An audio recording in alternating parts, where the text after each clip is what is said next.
এক দেশে ছিল এক রাজা। খুব ভালোই দিন কাটছিল তার। একদিন রাজপ্রাসাদের বাইরে প্রাতঃভ্রমণে বেরিয়েছেন রাজামশাই। হঠাৎ দেখেন এক লোক দাঁড়িয়ে আছেন। তার হাতে আবার খুব সুন্দর ও নাদুস নুদুস একটি মোরগ। রাজাকে দেখেই লোকটা কুর্নিশ করে জানান, মহারাজ, আপনার নামে লটারি ধরে এই মোরগটা জিতে নিয়েছি। এটি আপনার, দয়া করে গ্রহণ করুন। রাজা মুচকি হেসে বললেন, বাহ, বেশ বেশ।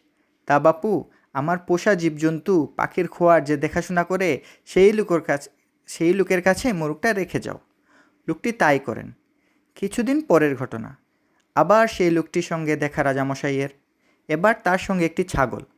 রাজাকে দেখেই এগিয়ে এসে অভিবাদন জানিয়ে লোকটি বললেন, মহারাজ, আপনার নামে আবারও আমি লটারি ধরেছিলাম। তাতে এই ছাগলটি জিতেছি। এটি আপনার, দয়া করে গ্রহণ করুন। আমি ধন্য হব তবে।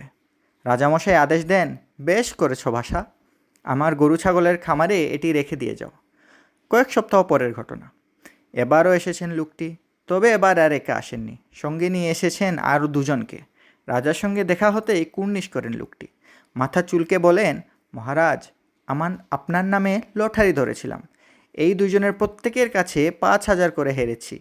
আমার কাছে কোনো টাকা পয়সা নেই। রাজা বুঝলেন আগে কি বোকামিই না করেছেন তিনি। ভুল করেছেন ভীষণ। এখন মাসুল দিতে হবে।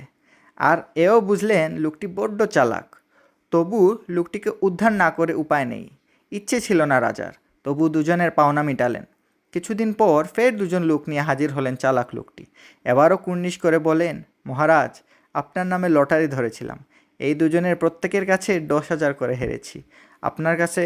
আমার কাছে কোনো টাকা পয়সা নেই। রাজা বুঝতে পেরে চালাক লোকটিকে ধমক দিয়ে বললেন, খবরদার, আর কখনোই আমার নামে লটারি ধরবে না তুমি। যদি ধরো তবে শাস্তি পেতে হবে তোমাকে। কেউ তোমাকে তখন বাঁচাতে পারবে না।